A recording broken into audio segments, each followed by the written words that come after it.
What's good, YouTube? Your boy 21 here, and today I'm bringing you guys my recap from this fucking tournament weekend, basically.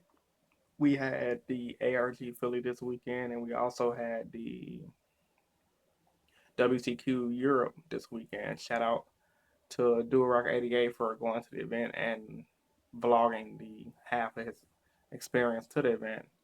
I'll link his channel down in the description below. But I believe he deserves more subscribers than he has. So anyway, outside of that, I'm gonna talk about the WCQ Europe first because I believe it was the most interesting. Mermails won the event, beating Dragon Sworn in the finals. So what do I think about that? Well, first off, I'm not surprised.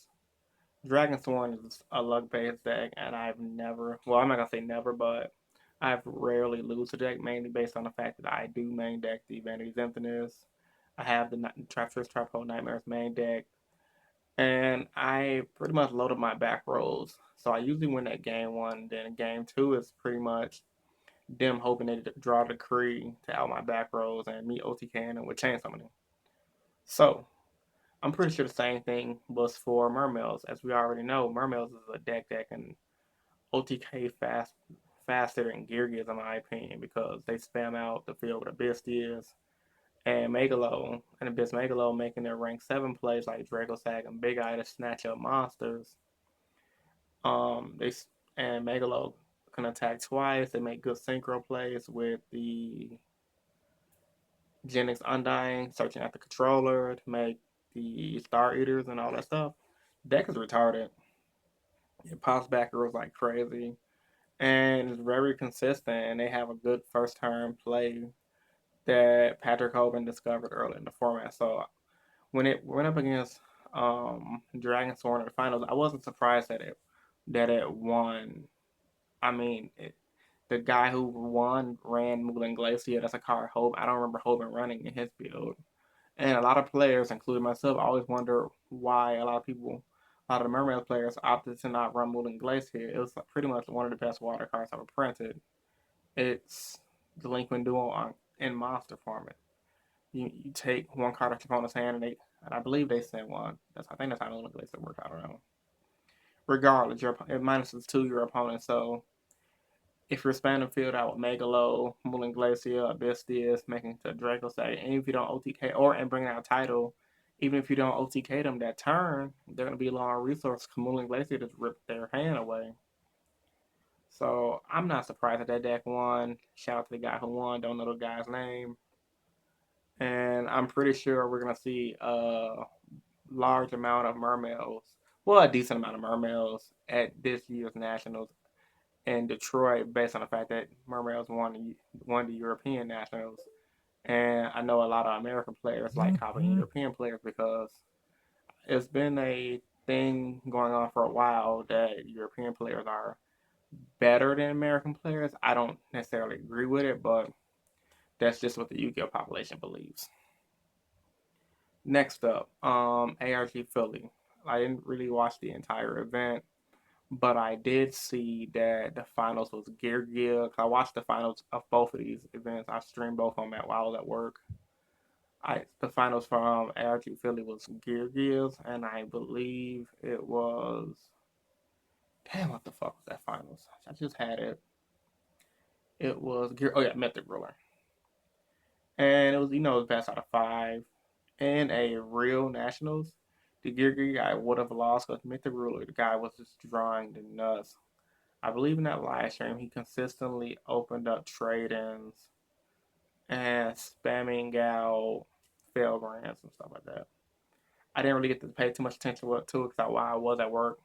But every time I looked at the screen, it was the gear guy had four back row. Then the next time I looked at the screen, click back to it, the gear guy will have a field, and I'll see Dragon Rulers on the Mythic Ruler guy's board with skill drain up. Skill drain really fucking pushed that gear player shit in. And one of the main reasons is because a lot of the players weren't expecting it, and I'm pretty sure that's the reason why the guy from Philly made it all the way to the finals and won the event. Because a lot of people in general have pretty much forgotten about skill drain. They forgot about how powerful it can be and how much damage it was dealing even last year at last year's nationals. I remember a lot of Dragon decks were playing it to help them beat their Mermail matchups. The Mermails don't get, I mean, not Mermail, but Spellbook matchups. Spellbooks don't get their Blue Boy Surge or their Priestess effect. They're gonna lose, and it beats up all the little tier two decks, tier two and lower decks. So those decks, including my deck, can't really handle a good skill drain. So I believe if the Gear player was playing the, what's the fuck is that card called again? Crazy Box in his extra deck, it would have netted him a little bit of advantage and possibly even won him the event. Now, granted, I'm pretty sure the guy who was playing Myth the Ruler got a little nervous going into their fifth game because he pretty much 2-0'd him in the first two games, and then the Gear Grip guy came back. I remember one game he just flat out OTK'd him. I guess the Myth the Ruler guy drew bad. And then the other game, I wasn't working, but when I came out to the screen, Gear guy just pushed in a bunch of damage, and the Myth the Ruler guy scooped, and they went into game five. And I wound up saying the Myth the Ruler guy won, so I'm pretty much skill drain. Pretty much won them all those games. I mean, yeah, Gear is a good deck, but skill drain is it's skill drain. Like the card, in my opinion, is one of those cards that should be probably on the ban list or limited. But not gonna lie, the card does check some of those retarded rogue decks that are just a little too good, like Gear Gills and other little bullshit lockdown decks. So yeah, what does this mean for our nationals? I feel like it's gonna be pretty much the same shit. We might, based on results, I'm guaranteeing you because Patrick Hoban did top ARG Philly with his build of Lysworn, and in Europe, Lysworn got second. So that's just telling me that for our nationals, like I predicted in my top three budget decks of the format on Robbie Cole's channel, we're gonna get a fuck ton of Lysworn decks to deal with, and I mean a fuck ton. I mean, 'cause the deck pretty much plays itself. You mill, throw some Needlebugs Nest. I still think Needlebugs Nest is the bad card in the deck, but whatever. I don't play the decks that might be pretty good. You mill all day, set up your JDs, banish the Wyverns, get your JD blow up field, spam out Dragons for game. Pretty simple deck, but it can pretty fold. It can fold. I'm sorry. It folds. I'm a little tired. It folds against a good Vanity of Emptiness or a good well-timed Dyna plus back row. So play your light swarms, guys. Play your light swarms, but it is a good deck. But for all you guys like myself who is not playing light swarms, main deck the Emptiness. I'm telling you guys, it's too good right now. Even against Mermails, it might not be the most optimum card, but it's a good, solid card. Also, Mermails is going to be represented by a lot of the people who don't want to spend too much money going to national. Moulin Glacier is a pretty cheap card, maybe like $8 or $10. Megalos are pretty much common, so you can get the pretty much get the deck for cheap. Big Eyes are like $20. Draco might be the only expensive card, so based on competitive decks alone, you can get Mermails pretty cheap. So I can see a lot of Mermails being represented at our national as well, based on the fact they won the European national. So if you guys are worried about Mermails, you should also have the Infinite in your main deck and also have Deck Devastation Virus in your side deck.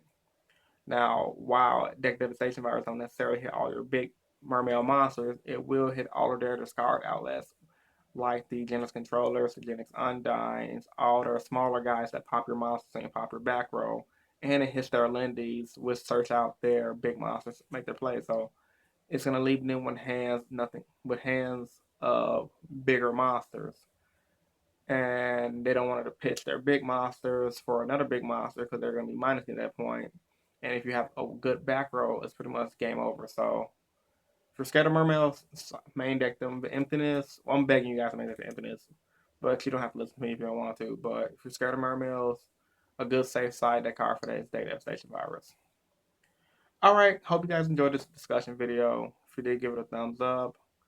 Always let me know in the comment when I do discussion videos, guys. Always let me know what I need to improve on, because channel. I'm still trying to improve this channel, and I want to help players out. And I do have a ton of ideas to share with you guys, but I'm not always the best at explaining certain things. So let me know in the comment section down below. Did you guys really enjoy this video? what I need to work on as far as explanation of cars. And what would you like to see when I do these videos? Would you like to see more pictures? Do you like me doing this, my basic talking? What do you want to see? So, once again, let me know in the comment section down below. Thumbs up the video, rate, comment, subscribe. This is Joey21 and I'm out. Deuces. Have a good day.